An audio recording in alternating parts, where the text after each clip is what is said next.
औज़ु बिल्लाहि मिनश्शैतानिर्रजीम बिस्मिल्लाहिर्रहमानिर्रहीम। मैं उम्मीद करता हूँ कि आप खैरियत से होंगे और जो हम माइक्रोसॉफ्ट ऑफिस वर्ड पे काम कर रहे हैं वो आप प्रैक्टिस भी करते होंगे और आपको समझ भी आया होगा। हमने काफ़ी सारा एम एस ऑफिस जो है उसमें से सबसे पहला जो हमारा टॉपिक था एम एस ऑफिस वर्ड का, उसमें से काफ़ी सारी चीज़ें हमने कर ली थी। आज हम मज़ीद आगे चलते हैं और आज हम कर लेते हैं हेडर एंड फुटर को। देखें, हेडर और फुटर जो है वो है क्या चीज़, हमने सबसे पहले ये समझना है और फिर हमने इसके साथ जो है पेज नंबर, तो हम पेज नंबर कैसे लगाएंगे हमने ये समझना है। उसके लिए मैं सबसे पहले अपने पास एक नई शीट में ओपन कर लेता हूँ और नई शीट के ऊपर मैं यहाँ पे सबसे पहले हेडर ओपन कर लेता हूँ। अब हेडर ओपन करने के हमारे पास दो तरीके हैं। एक तो ये कि हम यहाँ से ही हेडर को ओपन कर लेते हैं। हेडर के ऊपर आप क्लिक करें तो ये आपको ऑप्शन दे रहा है कि आप किस तरीके का हेडर चाहते हैं, उस तरह का ओपन हो जाएगा। दूसरा ये कि अगर हम अपनी तरफ से कोई कस्टमाइज़ करना चाहते हैं, हमारी अपनी कोई मर्ज़ी है कि हम अलग हेडर लगाना चाह रहे हैं, तो हम पेज के टॉप के ऊपर आके डबल क्लिक करेंगे तो ये हेडर जो है ये ओपन हो जाएगा। अब ये देखें, ये हेडर जो है वो ओपन हो गया और ये वाली लाइन आ रही है, ये हेडर की लाइन है जी, हेडर को शो कर रहे हैं। अब यहाँ पे हम इसका अपना अलग से फॉर्मेट भी बना सकते हैं, या हमने इसी में से कोई फॉर्मेट लेना है तो हम ये भी ले सकते हैं। मैं इस पर क्लिक करता हूँ तो अब ये देखें, ये हमारे पास हेडर जो है वो सामने आ गया। अब यहाँ पे ये मैं डॉक्यूमेंट टाइटल लिखूँगा और डॉक्यूमेंट टाइटल में जो भी मैंने लिखना है मैं यहाँ पे एडमिशन ही लिख लेता हूँ। अब ये देखें, ये सामने आपके एडमिशन लिखा नज़र आ रहा है आपको। अब ये हमारा हेडर जो है वो ओपन हो गया।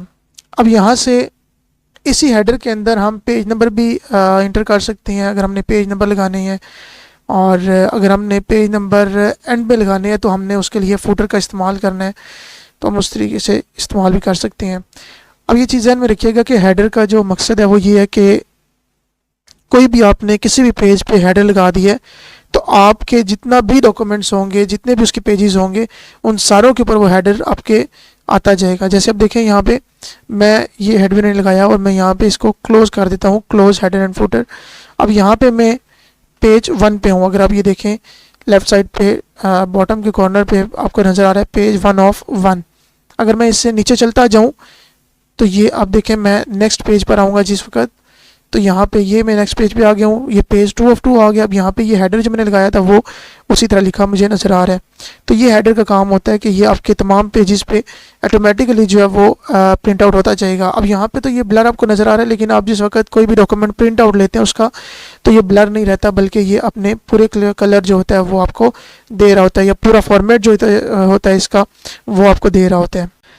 अब यहाँ से आगे देखें, अगर हम इसी हेडर में अपना पेज नंबर इंटर करना चाह रहे हैं तो मैं यहाँ से ओपन करता हूँ और हेडर को मैंने ओपन किया हुआ है। यहाँ पे ये देखें, ये आ रहा है आयन डार्क। अगर मैं इस पर क्लिक कर देता हूँ तो यहाँ पे मेरा ये पेज नंबर आ गया है। अब यहाँ में मेरा पेज नंबर 1 आ गया है। अगर मैं इसी तरह नेक्स्ट पेज पे चला जाऊँगा तो अब ये देखें, यहाँ पे हमारे पास पेज नंबर 2 आ गया है। अगर मैं यहीं से पेज नंबर 3 पे जाना चाह रहा हूँ तो मैं पेज नंबर 3 पे चला जाता हूँ। अब ये देखें, ये मेरे पास पेज नंबर 3, यानी जो जो मैं पेजेस मेरे आगे चलते जाएंगे ये उसी तरीके से जो है वो हेडर के पेजेस भी नए आते जाएंगे, पेज नंबर भी चेंज होता जाएगा। तो इस तरीके से हम जो है वो इसको अप्लाई कर सकते हैं या हेडर हम अपना लगा सकते हैं, और ये हेडर का काम होता है। बाकी हमने देखा होगा कि मैंने आपको बताया कि पेज के टॉप के ऊपर हेडर आता है और पेज के बॉटम पे जो है आपको फुटर नज़र आ रहा होगा, ये फुटर है। अब यहाँ फुटर पे भी हम यही काम करते हैं कि अगर हमने कोई ऐसे लेट्स सपोज कि मैं अपने किसी भी इदारे का नाम लिखना चाह रहा हूँ उस पेज के ऊपर, और मैं चाहता हूँ कि ये पेज में हर एक पेज पे ऑटोमेटिकली आता जाए, तो मैं इदारे का नाम लिख दूंगा या इदारे का मैं एड्रेस लिख दूंगा, तो वो फुटर में सेव कर लेता हूँ, तो वो हर जगह पे ऑटोमेटिकली लिखा जाएगा, हर एक पेज पे लिखा जाएगा। या पेज नंबर में लगाना चाह रहा हूँ तो मैं यहाँ पे हेडर फुटर में आके मैं इसका पेज नंबर भी लिखा सकता हूँ। अब यहाँ पे ये पेज नंबर लिखा हुआ है, यहीं पे इस चीज़ को भी आप देख लें। अच्छा, यहाँ पे देख लें, मैं यहाँ पे लिख देता हूँ मैंने इस्लामाबाद यहाँ पे लिख दिया है। अब इस्लामाबाद लिखने के बाद मैं इस फुटर को भी क्लोज कर देता हूँ। अब ये देखें, जो ही मैंने यहाँ पे इस्लामाबाद लिखा है तो ये पेज नंबर 2 के एंड में भी इस्लामाबाद आ गया। अब ये मेरा पेज नंबर 3 शुरू हो गया। ये हेडर मुझे बता रहा है कि आप पेज नंबर 3 पे आ गए हैं और फुटर में बता रहा है कि आपने एंड पे जो है वो इस्लामाबाद लिखा हुआ है। तो यहाँ से ये मैं इसको चेंज भी कर सकता हूँ। अब यहाँ से चेंज करने का मकसद ये है कि अगर मैं पेज नंबर 4 पे हूँ और मैं कहता हूँ यार मैंने यहाँ पे इस्लामाबाद के साथ कुछ और भी लिखना था, या इस्लामाबाद की जगह सिर्फ मैंने ICT लिखना था, ICT मैंने लिखना था, तो मैं इसको जब लिख के ओके करूँगा, कंफर्म कर दूंगा, तो ये हर पेज के ऊपर इस्लामाबाद ख़त्म हो जाएगा लेकिन ICT आ जाएगा उसकी जगह पे। तो इस तरीके से हम हेडर फुटर की सेटिंग करते हैं। अब यहाँ पे पेज नंबर है आगे, तो पेज नंबर आप देखें, आप हेडर फुटर को ओपन करें तब भी लग सकता है, अगर आप हेडर फुटर को ओपन ना करें तब भी लग सकता है। हम ओपन करके लगा लेते हैं। अब देखें यहाँ पे अगर अपने हेडर पे पेज नंबर लगाना है तो हेडर पे आ जाएं और यहाँ पे आप देखें वो आपको बता रहा है कि टॉप ऑफ द पेज लगाना है आपने, या बॉटम में लगाना है, अपने सेंटर में लगाना है, किस जगह पे और किस तरीके से पेज नंबर लगाना है। मैं यहाँ पे क्लिक करता हूँ तो अब ये देखें ये मेरे पास आ गया, पेज नंबर 1 लिखा आ गया। अगर मैं इसको सेव कर देता हूँ और मैं नेक्स्ट पेज पे चला जाऊँ तो अब देखें यहाँ पे ये पेज नंबर 2 आ गया मेरा। इसी तरह ये पेज नंबर 3 आ गया। ये डिफरेंट स्टाइल से आप जो है वो पेज नंबर का इस्तेमाल कर सकते हैं। जैसे मैं यहाँ पे हेडर दोबारा मैं ओपन करता हूँ और मैं यहाँ से इसका पेज नंबर चेंज करना चाह रहा हूँ कि इसका स्टाइल कोई और होना चाहिए, बॉटम में आ जाए। तो बॉटम में हम कहाँ कैसे लगा सकते हैं, या पेज मार्जिन हम पेज के किस जगह पे हम पेज नंबर को रखना चाह रहे हैं, सेटिंग करना चाह रहे हैं, तो वो हम उसको कर सकते हैं। अब ये यहाँ पे लिखा हुआ है टॉप ऑफ द पेज, तो टॉप ऑफ द पेज में अब देखें यहाँ पे ये सेंटर में कर देता हूँ तो ये सेंटर में हमारे पास पेज नंबर आ गया है। अभी आपके 1 लिखा नज़र आ रहा है सेंटर में। इसी तरीके से अगर मैं इसको ओके कर देता हूँ और पेज नंबर 2 पे आ जाऊँगा तो ये पेज नंबर 2 हमारा मेंशन हो गया। तो इस तरीके से हम हेडर और फुटर की सेटिंग करते हैं, साथ हम पेज नंबर की भी सेटिंग कर सकते हैं। अच्छा, इसके बाद हमारे पास यहाँ पे आप देखें, यहाँ हमारे पास आता है एक टेक्स्ट बॉक्स है, और टेक्स्ट बॉक्स का मतलब ये है कि आप अपना कोई भी लिमिटेड सा टेक्स्ट है और वो लिखना चाह रहे हैं, आप किसी बॉक्स में लिख के आप उस बॉक्स की सेटिंग करना चाह रहे हैं, या आपने कोई डॉक्यूमेंट टाइप किया हुआ और उसमें किसी साइड पे किसी जगह पे जैसे हम अक्सर लिखा होता है कीवर्ड्स लिखे होते हैं या कोई भी इस तरह की चीज़, तो आप उसमें लिख सकते हैं। जैसे कि भैया यहाँ पे टेक्स्ट बॉक्स पे क्लिक किया तो अब ये देखें ये मेरे पास बॉक्सेस आ गए हैं और मेरे पास डिफरेंट स्टाइल से आ रहे हैं। तो जिस स्टाइल से भी आप लिखना चाह रहे हैं आप उसके ऊपर क्लिक करें तो वो आपके सामने आ जाएगा। अब देखिए इस स्टाइल में अगर आपने लिखना है तो यहाँ पे आप क्लिक करें और उसके बाद यहाँ पे आप अपनी डिटेल जो भी आपने लिखनी है जिस भी तरीके से, तो वो आप लिख सकते हैं।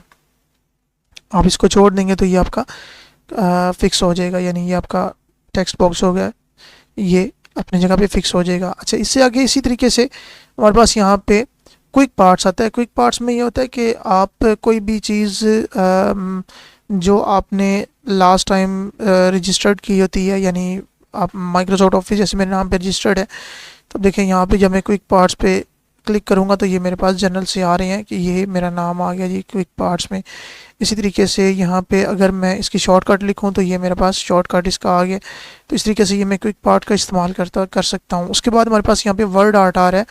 वर्ड आर्ट का मतलब ये है कि जिस तरह हम अपने टेक्स्ट की एडिटिंग करते हैं तो स्टाइल्स में लिखना, ये उस तरीके से आप लिख सकते हैं। जैसे मैं यहाँ पे अपना नाम लिख लेता हूँ और इसकी मैं थोड़ी सी आपके सामने सेटिंग करूँगा तो ये आपको ऑटोमेटिकली जो है वो समझ आ जाएगा। जैसे यहाँ पे मैंने ये कर दिया है और अब मैं वर्ड आर्ट में आके यहाँ पे ये देखें, ये इसकी मैं जो भी स्टाइल में इसका रखना चाह रहा हूँ मैं इसका रख सकता हूँ। और यही चीज़ हम यहाँ पे भी चेंजिंग कर सकते हैं, इसी जगह से भी चेंजिंग कर सकते हैं।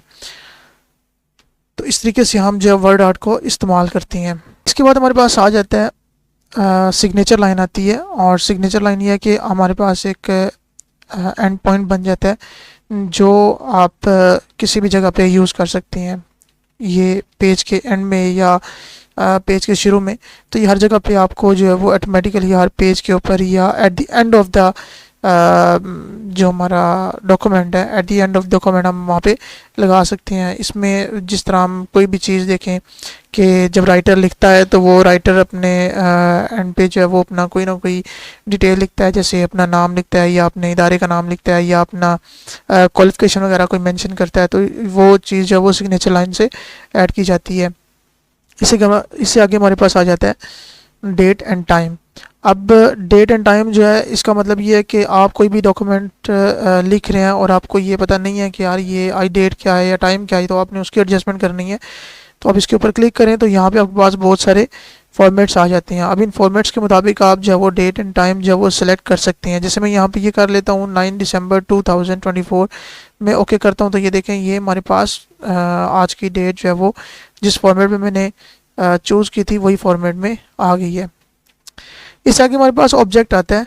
आप ऑब्जेक्ट के ऊपर क्लिक करें तो आपको ख़ुद पता चल जाएगा कि यहाँ पे क्रिएट ऑब्जेक्ट आ रहा है, यानी क्रिएट न्यू। इसका मतलब ये है कि आप कोई नई चीज़ जो है वो क्रिएट करना चाह रहे हैं, कोई एक्सटर्नल चीज़ यानी जो माइक्रोसॉफ्ट ऑफिस वर्ड की नहीं है लेकिन आप उसमें ऐड करना चाह रहे हैं। कोई एक्सेल की शीट ऐड करना चाह रहे हैं, कोई बिट मैप इमेज ऐड करना चाह रहे हैं, या कोई भी और चीज़ ऐड करना चाह रहे हैं तो वो हो जाती है। जैसे आप देखें यहाँ पे मैं बिट मैप इमेज पे क्लिक करता हूँ और मैं ओके करता हूँ तो यहाँ मेरे पास MS पेंट जो है वो ओपन हो जाता है। और पेंट के अंदर अगर मैं कोई तस्वीर बनाता हूँ, कोई पिक्चर बनाता हूँ, कोई भी शेप बनाता हूँ तो वो यहाँ पे बनती जाएगी, यानी माइक्रोसॉफ्ट ऑफिस वर्ड के ऊपर आ जाएगी। इसी तरीके से आप ऑब्जेक्ट पे क्लिक करें तो मैं यहाँ पे ये देखें ये लिखा हुआ है माइक्रोसॉफ्ट एक्सेल 97/2003 वर्कशीट। अब मैं इसको ओपन करता हूँ तो देखें यहाँ पे ये एक वर्कशीट मेरे पास आ गई है। अब इस वर्कशीट में अगर मैंने कोई चीज़ें ऐड करनी तो मैं ऐड करूँगा और ये हमारी यहाँ पे ये देखें ये फिक्स हो जाती है। तो इस तरीके से जो है वो हम अपनी ऑब्जेक्ट्स भी ऐड कर सकते हैं। मैं उम्मीद करता हूँ कि आपको आज का लेक्चर भी समझ आया होगा। और तमाम तमाम दोस्तों का बहुत बहुत शुक्रिया इतना ज़्यादा सपोर्ट करने के लिए। इंशाल्लाह कल एक और वीडियो के साथ आपके सामने हाजिर होंगे। तब तक के लिए अल्लाह हाफिज़। अपना बहुत सारा ख्याल रखिएगा। बहुत बहुत शुक्रिया। अल्लाह हाफिज़। Thank you so much.